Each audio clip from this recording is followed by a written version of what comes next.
નમસ્કાર મિત્રો, હું કનૈયાલાલ મીરાણી આપની પોતાની મનગમતી યુટ્યુબ ચેનલ શિક્ષણ સફરમાં આપનું સ્વાગત કરું છું। આ ચેનલ ઉપર શૈક્ષણિક માહિતી, અભ્યાસક્રમ, શિષ્યવૃત્તિ પરીક્ષાઓ, સરકારી યોજનાઓ, સ્પર્ધાત્મક પરીક્ષાઓ તથા કમ્પ્યુટર અને ટેકનોલોજીને લગતા વિડીયો અપલોડ કરવામાં આવે છે। હજી સુધી તમે જો આ ચેનલને સબસ્ક્રાઇબ ના કરી હોય તો સબસ્ક્રાઇબ કરી દેજો, તમારા મિત્રોને શેર કરી દેજો અને બેલ આઇકન દબાવી દેજો જેથી અમારા નવા વિડીયોની અપડેટ આપને મળતી રહે। चलो नमस्कार मित्रों, आज આપણે ધોરણ 9 ની અંદર નવી સ્વાધ્યાયન પોથી જે છે એના ભાગ 3 ની આપણે અહીંયા ચર્ચા કરવાના છીએ, જેમાં આપણે પાના નંબર 24 થી 32 સુધીનું સોલ્યુશન છે એ આપણે જોઈશું। જો તમે હજી સુધી આ ચેનલને સબસ્ક્રાઇબ ના કરી હોય તો સબસ્ક્રાઇબ કરી દેજો અને સાથે સાથે બેલ આઇકન પણ દબાવી દેજો। અગાઉ આપણે 1 થી કરીને 23 પાના સુધીનો સોલ્યુશન છે એ આ ચેનલ ઉપર મૂકેલું છે, તો એ તમે સરળતાથી। तो चलो આપણે વાત કરીએ આજે સામાજિક વિજ્ઞાનનો ત્રીજો જે છે પાઠ નૂતન વિશ્વ તરફ પ્રયાણ એના સોલ્યુશન જે છે એની આપણે ચર્ચા કરવાના છીએ। જરૂર પડે ત્યાં વિડીયોને સ્ટોપ કરી અને તમારી સ્વાધ્યાય પોથીમાં જવાબો છે નોંધતા જજો અને આ વિડીયોની લિંક જે છે એ તમારા મિત્રોને પણ શેર કરી દેજો, જેના કારણે એમને પણ આ સરસ રીતે સોલ્યુશન મળી જાય। ચલો આપણે પ્રશ્ન 1 અ વિભાગની અંદર તમારે બ વિભાગ સાથે જોડકા જે છે એ યોગ્ય રીતે જોડી અને ખાલી જગ્યામાં તમારે લખવાના છે। તો સૌથી પહેલા આપણે પહેલા પ્રશ્નની વાત કરીએ છીએ। સૌથી પહેલા આવે છે એમાં ફાસે જે, તો જવાબ શું આવશે? અહીંયા કને ઈ આવશે ઇટલી। પછી ફ્યુહરર, તો જવાબ આવશે એફ જર્મની। પછી ત્રીજું અહીંયા કને તમે જોઈ શકો છો મંચુકો સરકાર, એટલે અહીંયા કને એ આવશે જે છે જાપાન। પછી ચોથું છે વર્સેલસ, તો અહીંયા કને વર્સેલસનું જે છે એ શું આવશે? બી આવશે પેરિસ। પાંચમું છે વોલ સ્ટ્રીટ સંકટ, તો અહીંયા કને એનો જવાબ તમને આવશે સી અમેરિકા। તો આ રીતના આપણે અહીંયા કને જવાબ જે છે તમારે લખી પણ દેવાના છે અને આપણે આ રીતના જોડકા છે એ જોડી દીધા અહીંયા કને તમે જોઈ શકો છો જવાબો સાથે। બીજા નંબરમાં છે પહેલું છે પર્લ હાર્બર, તો અહીંયા કને પર્લ હાર્બર જે છે એ આવશે એમાં પહેલામાં। તો તમે જોઈ શકો છો પહેલામાં ઈ જે છે એ કોણ છે? તો કે અમેરિકન નૌકા દળ। તો આ રીતના અહીંયા કને આપણે અહીંયા જવાબ પણ લખી દેવાના છે અને સાથે સાથે અહીંયા કને જોડવાના છે। બીજું છે સામ્યવાદી શાસન, તો જવાબ આવશે બી માઓ ત્સે તુંગ। પછી ત્રીજું છે એટલાન્ટિક ખતપત્ર, તો જવાબ આવશે એ રૂઝવેલ્ટ ચર્ચિલ। પછી આંતરરાષ્ટ્રીય અદાલત, તો જવાબ આવશે ડી હેગ। અને પાંચમું છે ઇકોશોક, તો એની અંદર આવશે સી એટલે કે આર્થિક સામાજિક સમિતિ। ચલો એના પછી નેક્સ્ટ આપણે વાત કરીએ પ્રશ્ન 2ની। તો નીચે આપેલા વિધાનો વાંચી અને ખરા ખોટા તમારે નિશાની કરવાની છે। પહેલું છે મુસોલિને ઇટાલીમાં નાઝી પક્ષની સ્થાપના કરી અને તેનું પ્રતીક લાકડાની ભારી અથવા તો કુહાડી રાખી, તો જવાબ આવશે ખોટું। હિટલરે યહૂદીઓ, જીપ્સીઓ અને માનસિક અસ્થિર વ્યક્તિઓના નાશ માટે મોટા પાયે હોલોકાસ્ટ આદર્યું, તો એ આવશે સાચું। ત્રીજું, ચલો પ્રથમ વિશ્વયુદ્ધ પછી 1919ની વર્સેલસની સંધિમાં ઇંગ્લેન્ડ અને ફ્રાન્સે પોતાના ઘણા પ્રદેશો જાપાનને સોંપી દીધા, તો એ આવશે ખોટું। ચોથું છે ઇટલીએ જર્મની અને જાપાન સાથે મળી અને રોમ, બર્લિન, ટોક્યો ધરીની રચના કરી, તો એ આવશે સાચું। અહીંયા કને તમે ચોથામાં જોઈ શકો છો સાચું આવશે। ચલો 5મા નંબરનું જે છે એની આપણે વાત કરીએ। તો જર્મનીનું 2 ઓક્ટોબરની જગ્યાએ તમે જોઈ શકો છો 1 સપ્ટેમ્બર 1939ની વહેલી પરોઢે પોલેન્ડ પર આક્રમણ તે દ્વિતીય વિશ્વયુદ્ધનું તાત્કાલિક કારણ બન્યું, તો અહીંયા કને તમે આ જે છે જોઈ શકો છો। અહીંયા કને તમને જે આપેલી છે 2 ઓક્ટોબર 1939, તો એની જગ્યાએ આપણે અહીંયા કને 1 સપ્ટેમ્બર જે છે 1939 આવશે હકીકતમાં, પણ આ વિધાન છે એ ખોટું છે। પર્લ હાર્બરની ઘટનાને કારણે તટસ્થ રહેલું અમેરિકા મિત્ર રાષ્ટ્રોના પક્ષે દ્વિતીય વિશ્વયુદ્ધમાં જોડાયું, તો એ આવશે સાચું। ચલો એના પછી 7મું જે છે એની આપણે વાત કરીએ કે દ્વિતીય વિશ્વયુદ્ધમાં જાપાનની હાર થતાં ચીન પર તેનો પ્રભાવ ઓસરી ગયો અને માઓ ત્સુંગે નેતૃત્વ હેઠળ રશિયામાં 1949ની સામ્યવાદી પાયો નાખ્યો, તો એ આવશે સાચું। 8મું છે દર વર્ષે 24મી ઓક્ટોબરે સંયુક્ત રાષ્ટ્ર દિવસની ઉજવણી કરવામાં આવે છે, તો અહીંયા એ આવશે સાચું। 9મું છે આંતરરાષ્ટ્રીય ખાદ્ય અને કૃષિ સંગઠન વિશ્વમાં ધર્મ, જાતિ કે પ્રદેશમાં ભેદભાવ વગર વિશ્વની પ્રજાઓનું જીવન ધોરણ ઊંચું લાવવાનો પ્રયત્ન કરે છે, તો એ આવશે ખોટું। ચલો એના પછી 10મું વાલી સમિતિમાં 7 કાયમી સભ્ય રાષ્ટ્રો હોય છે, તો એ આવશે ખોટું। 7 અહીંયા નથી હોતા, તમને ખ્યાલ છે। ચલો કેટલા હોય છે એ તમારે કમેન્ટ સેક્શનમાં જઈને કોમેન્ટ કરીને જણાવવાના છે। ચલો કૌંસમાં આપેલા વિકલ્પોમાંથી ખાલી જગ્યા પૂરવાની છે। તો એડોલ્ફ હિટલરે ખાલી જગ્યાની સંધિને કાગળનું ચિત્રું કહીને ફગાવી દીધી, તો આવશે વર્સેલસ। સાથે આપેલ આકૃતિ મુજબ સંયુક્ત રાષ્ટ્રની કાયમી સંપત્તિમાં ખાલી જગ્યા રાષ્ટ્રે સૌથી વખત વીટો પાવરનો ઉપયોગ કર્યો, તો અહીંયા આકૃતિ તમે જોઈ શકો છો। આકૃતિના આધારે જવાબ આવશે આપણો સોવિયત સંઘ। चलो ત્રીજું, જર્મનીના રાષ્ટ્રપતિ ખાલી જગ્યા હતા, તેઓનું અવસાન થતાં હિટલરે પોતે તે પદ ધારણ કર્યું, તો શું આવશે? હિન્ડેનબર્ગ। ચોથું છે ઇંગ્લેન્ડ અને ફ્રાન્સે રોમ, બર્લિન, ટોક્યો ધરી સામે ખાલી જગ્યા મૂલ્યોવાળું એક જૂથ રચ્યું. તો અહીંયા કને જવાબ આવશે આપણો લોકશાહી.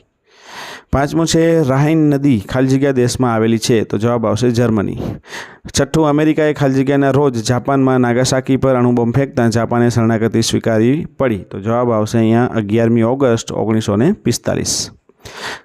સાતમું છે હું ખાલી જગ્યા શહેરમાં આવેલ કાર્યાલય છું જ્યાં સંયુક્ત રાષ્ટ્રોનું સચિવાલય બેસે છે. તો જવાબ આવશે ન્યૂયોર્ક. પછી આઠમું છે બાળ કલ્યાણ પ્રવૃત્તિ કરતી ખાલી જગ્યા સંસ્થા સંયુક્ત રાષ્ટ્રની આર્થિક સામાજિક સમિતિમાં સમાહિત છે.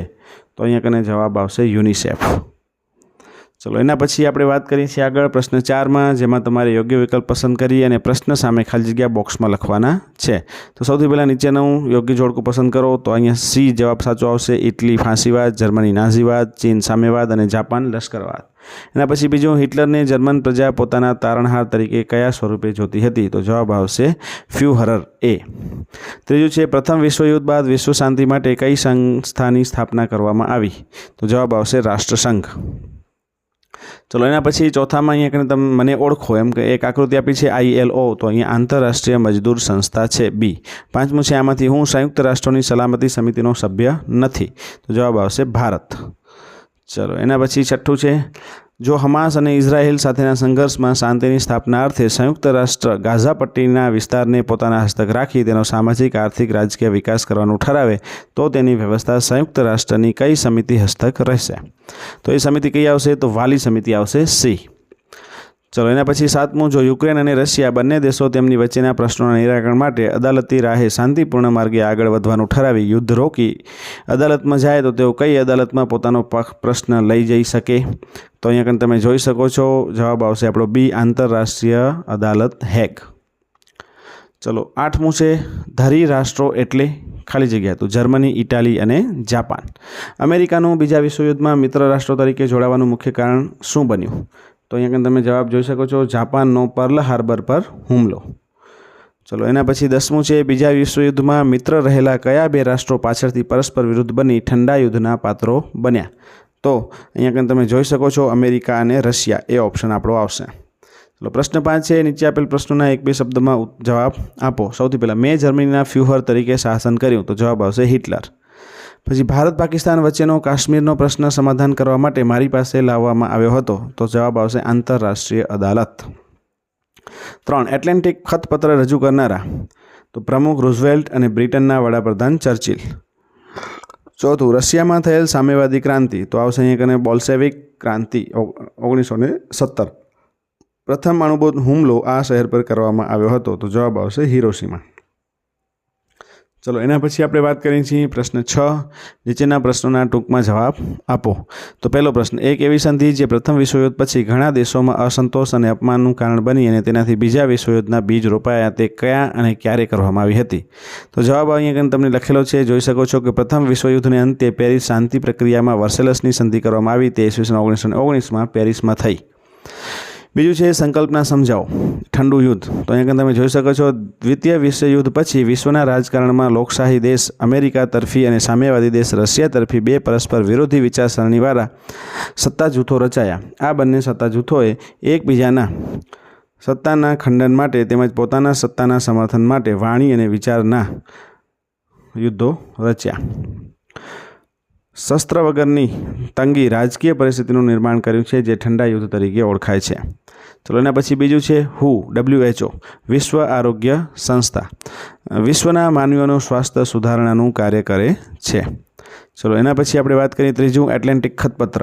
તો પ્રમુખ રૂઝવેલ્ટ અને બ્રિટનના વડાપ્રધાન ચર્ચિલે એટલાન્ટિક મહાસાગરના એક જહાજ ઉપર 8 મુદ્દાઓનું ખતપત્ર તૈયાર કર્યું જે પાછળથી એટલાન્ટિક ખતપત્ર તરીકે ઓળખાયું. ચલો એના પછી ચોથું જે છે એની વાત કરીએ આપણે વોલ સ્ટ્રીટ સંકટ.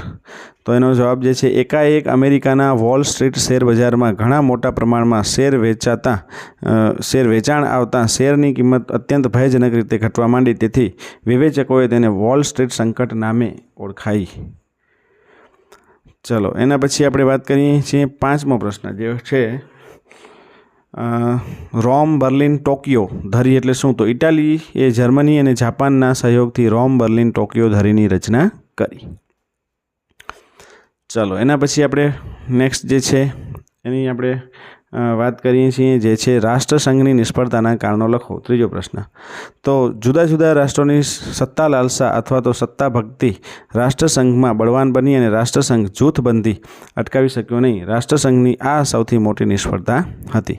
ચોથું છે, હિટલરે કઈ સંધિને કાગળનું ચિત્રું કહીને ફગાવી દીધી અને કેમ? તો હિટલરે વર્સિલસની સંધિને કાગળનું ચિત્રું કહી અને ફગાવી દીધી કારણ કે અપમાનજનક અને અન્યાયી સંધિ જર્મની પર ઠોકી બેસાડવામાં આવી. ચલો, એના પછી આપણે વાત કરીએ યુનેસ્કોનું પૂરું નામ જણાવો. તો UNESCO United Nation Educational Scientific and Cultural Organization. ચલો, છઠ્ઠું છે વીટો પાવર વિશે સમજાવો. તો કોઈ પણ આંતરરાષ્ટ્રીય અગત્યની બાબતમાં નિર્ણય લેવા માટે 5 કાયમી સભ્યોમાંથી કોઈ પણ એક મત હકારાત્મક ન હોય તો તે બાબત ઉપર નિર્ણય લઈ શકાતો નથી અને 5 કાયમી સભ્ય રાષ્ટ્રોની આ સત્તાને વીટો નિષેધાધિકાર કહે છે. ચલો, પ્રશ્ન 7 છે, નીચેના પ્રશ્નોના મુદ્દાસર જવાબ આપો. એમાં પહેલાં નીચેના ચાર્ટમાં જરૂરી ખૂટતી વિગતો સમાચાર માધ્યમો, પુસ્તકાલય અને અન્ય રાહે માહિતી એકઠી કરીને પૂરો. સૌથી પહેલું છે સંસ્થા જેનું વડું મથક છે ન્યૂયોર્ક. અહીંયા કને ખાલી છે, આપણે લખી દઈશું વર્તમાન પ્રમુખની અંદર શું આવશે? Dennis Francis. અને ભારતમાં કાર્યાલય અથવા તો અધિકારી ક્યાં છે? કોણ છે? તો રુચિરા કામ્બોજ. ચલો, આ રીતના લખી દઈશું આપણે. એના પછી આવે છે WHO એટલે કે WHO. તો એનું મુખ્ય વડું મથક છે જીનીવામાં. એના વર્તમાન પ્રમુખ જે છે ટેડ્રોસ અહીંયા કને, અને એના ભારતમાં કાર્યાલય અધિકારી જે છે એ હર્ષવર્ધન આવશે. ચલો, એના પછી આવે છે યુનિસેફ. તો યુનિસેફનું વડું મથક છે ન્યૂયોર્કમાં છે. અહીંયા કને તમે જોઈ શકો છો. આપણે અહીંયા કને આ જે છે તમામ ડિટેલ જે છે લખી દીધી છે. જરૂર પડે ત્યાં વિડીયોને સ્ટોપ કરતા જજો અને જવાબો તમારી સ્વાધ્યાય પોથીમાં લખતા જજો. ન્યૂયોર્કમાં છે. પછી એના જે છે કેથરીન રસેલ છે અને અહીંયા કને આપણે અહીંયા કને સુશ્રી સિંધિયા છે. ચલો, એના પછી ILO આવશે. તો ILO જે છે એનું વડું મથક ક્યાં છે? તમે જોઈ શકો છો. ILO જે છે જીનીવામાં છે અને શ્રી અપૂર્વ ચંદ્રા છે અને અહીંયા ભારતમાં જે છે એ સાક્ષી નિકાય છે. પછી આવશે યુનેસ્કો. તેનું વડું મથક પેરિસ છે અને આંધ્ર અજેલો અને અહીંયા કને જે ભારતમાં છે વિશાલ V વર્મા. તો આ રીતના અહીંયા કને આપણે અહીંયા આ જે છે તમામ વસ્તુ જે છે એ લખી દીધેલી છે, તમે જોઈ શકો છો. ચલો, એના પછી નેક્સ્ટ પ્રશ્ન છે કે ઐતિહાસિક કારણ લખો. તો ઉગ્ર રાષ્ટ્રવાદ પ્રથમ વિશ્વયુદ્ધ પછી વિશ્વ શાંતિ માટે જોખમરૂપ બન્યું હતું. તો અહીંયા તમે જોઈ શકો છો થોડાક આછા અક્ષરે આપણે અહીંયા જે છે એ વસ્તુ લખી દીધેલી છે. તો તમે જરૂર પડે તો વિડીયોને સ્ટોપ કરી અથવા તો વિડીયોને ઝૂમ કરી અને તમે વ્યવસ્થિત રીતે ન દેખાય તો ઝૂમ કરીને પણ તમે આ જવાબ જે છે એ તમારી નોંધપોથીમાં સ્વાધ્યાય પોથીમાં ખાસ કરીને લખી લેશો, જેના કારણે તમને બીજી વખત જે છે એ સરળ થશે. અને હા, વિડીયો ગમે તો વિડીયોને લાઇક કરવાનું ભૂલતા નહીં અને તમારા મિત્રોને શેર કરવાનું ભૂલતા નહીં, જેના કારણે એમને પણ આ સરસ મજાનું સોલ્યુશન છે એ સરળતાથી મળી રહે. તમે અહીંયા જોઈ શકો છો આ તમામ વિગતો જે છે એ આપણે સરસ રીતે અહીંયા દર્શાવેલી છે. ચલો, તો એના પછી આપણે વાત કરીએ છીએ ત્રીજા પ્રશ્નની. એમાં 1929ની વૈશ્વિક મહામંદી કેવી રીતે દ્વિતીય વિશ્વયુદ્ધની રૂપરેખા બની તે સમજાવો. તો તમે જોઈ શકો છો ત્રીજો પ્રશ્ન કે વિશ્વના મોટાભાગના રાષ્ટ્રો પર વૈશ્વિક મહામંદીની અસરો થઈ હતી. વિશ્વની મહાસત્તા ગણાતા ગ્રેટ બ્રિટને પોતાના ચલણ પાઉન્ડ સામે અનાસત રૂપે સોનાનો જથ્થો રાખવાની મિની તેજવી પડી અને ગ્રેટ બ્રિટનના આ પગલાંથીની અસર વિશ્વના અન્ય રાષ્ટ્રો પર પણ પડી અને અમેરિકા જેવા જે છે એ આખો જવાબ જે છે એ આપણે અહીંયા સરસ રીતે તમને આખો લખી અને આપ્યો છે. જરૂર પડે તે વિડીયોને સ્ટોપ કરી અને તમારો આ જવાબ જે છે એ તમારી સ્વાધ્યાય પોથીમાં લખી દેજો, જેના કારણે તમને સરળતાથી આ વસ્તુ જવાબ તરીકે મળી શકે. ચલો, એના પછી આપણે નેક્સ્ટ પ્રશ્ન તરફ જઈએ. નેક્સ્ટ પ્રશ્ન જે છે એ ચોથા નંબરનો પ્રશ્ન છે, એની આપણે વાત કરીએ. ચોથા નંબરના પ્રશ્ન તમે જોઈ શકો છો કે રાષ્ટ્રસંઘની નિષ્ફળતામાંથી મારો જન્મ થયો. આજે વિશ્વ શાંતિની જવાબદારી હું મારી આનુષંગિક સંસ્થાઓ સાથે નિભાવી રહ્યો છું. મારો યોગ્ય પરિચય આપો. તમે જોઈ શકો છો વિશ્વમાં શાંતિ સલામતી જાળવવા માટે, પછી શસ્ત્રોના ઉત્પાદન પર નિયંત્રણ રાખવા માટે, આંતરરાષ્ટ્રીય વિવાદાસ્પદના ઉકેલ માટે, આ બધી જ વસ્તુઓ જે છે અહીંયા તમે જોઈ શકો છો. આમ દ્વિતીય વિશ્વયુદ્ધ બાદ વિશ્વમાં સહઅસ્તિત્વના હેતુ માટે સંયુક્ત રાષ્ટ્રની સ્થાપના કરવામાં આવી હતી. કઈ સંસ્થાની વાત છે? સંયુક્ત રાષ્ટ્રની. ચલો, પ્રશ્ન 8નો વાત કરીએ કે સવિસ્તાર જવાબ તમારે લખવાના છે. સવિસ્તાર જવાબની અંદર સૌથી પહેલો પ્રશ્ન, દ્વિતીય વિશ્વયુદ્ધના કારણોની ચર્ચા કરો. તો અહીંયા કને દ્વિતીય વિશ્વયુદ્ધના કારણો વિશેની આપણે ચર્ચા કરેલી છે, તમે જોઈ શકો છો. સૌથી પહેલું જે છે એ અહીંયા કને તમને રાષ્ટ્રવાદ છે, પછી જૂથબંધીઓ છે, આ તમામ પ્રકારની વિગતો જે છે અહીંયા કને આપણે લખીને તમને આપી દીધેલી છે, જેના કારણે તમે સરળતાથી આ વસ્તુ છે એ જોઈ શકો છો. પછી એ જ રીતના લશ્કરવાદ છે, પછી વાદની રાષ્ટ્ર સંઘની જે નિષ્ફળતા છે એ પણ એની અંદર આવશે. પછી વર્સલેસની સંધિ એ પણ એક મુખ્ય કારણ છે એનું. તો આ રીતના આ બધા કારણો જે છે એ તમે અહીંયા કને જોઈ શકો છો. આપણે આ કારણો વિશે પણ અહીંયા કને લખી છે વિગતો, એ પણ તમે તમારી નોંધપોથીમાં સરળતાથી ઉતારી શકશો. ચલો એના પછી આપણે વાત કરીએ છીએ દ્વિતીય વિશ્વયુદ્ધના દૂરગામી પરિણામો કયા કયા હતા એ જણાવો. તો એને આર્થિક પરિણામો જે છે કયા કયા હતા એ લખ્યા છે. પછી ચીનમાં સામ્યવાદની સ્થાપના થઈ એના પરિણામે એ પણ આપણે લખ્યું છે. સાથે સાથે ઠંડુ યુદ્ધ જે છે એ પણ લખ્યું છે. અને સંયુક્ત રાષ્ટ્ર જે છે એ પણ આપણે અહીંયા કને વિગત જે છે એની પણ લખેલી છે, તમે જોઈ શકો છો. આ તમામ વિગતો જે છે આપણે અહીંયા કને લખેલી છે.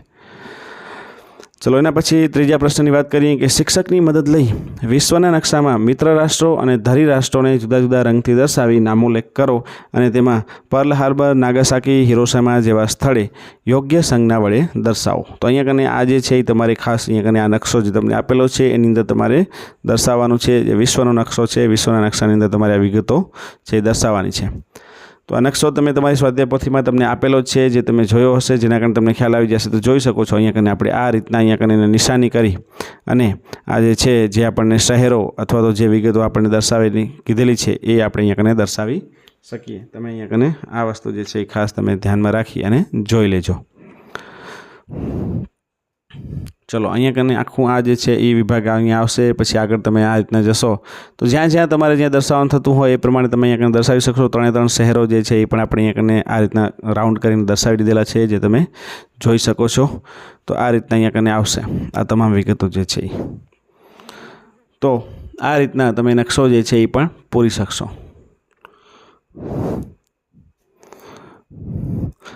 ચલો આ જે છે અહીંયા કને આપણું સંપૂર્ણ સોલ્યુશન છે એ પૂર્ણ થાય છે. ફરીથી પાછા આપણે નવા વિડીયો સાથે મળીશું. તમે જો આ ચેનલ સબસ્ક્રાઈબ ના કરી હોય તો સબસ્ક્રાઈબ કરી દેજો અને સાથે સાથે બેલ આઇકન દબાવી દેજો અને તમારા મિત્રોને પણ શેર કરી દેજો. ચલો ફરીથી પાછા આપણે નવા વિડીયો સાથે મળીએ. ત્યાં સુધી તમે બધા મસ્ત રહો, તંદુરસ્ત રહો.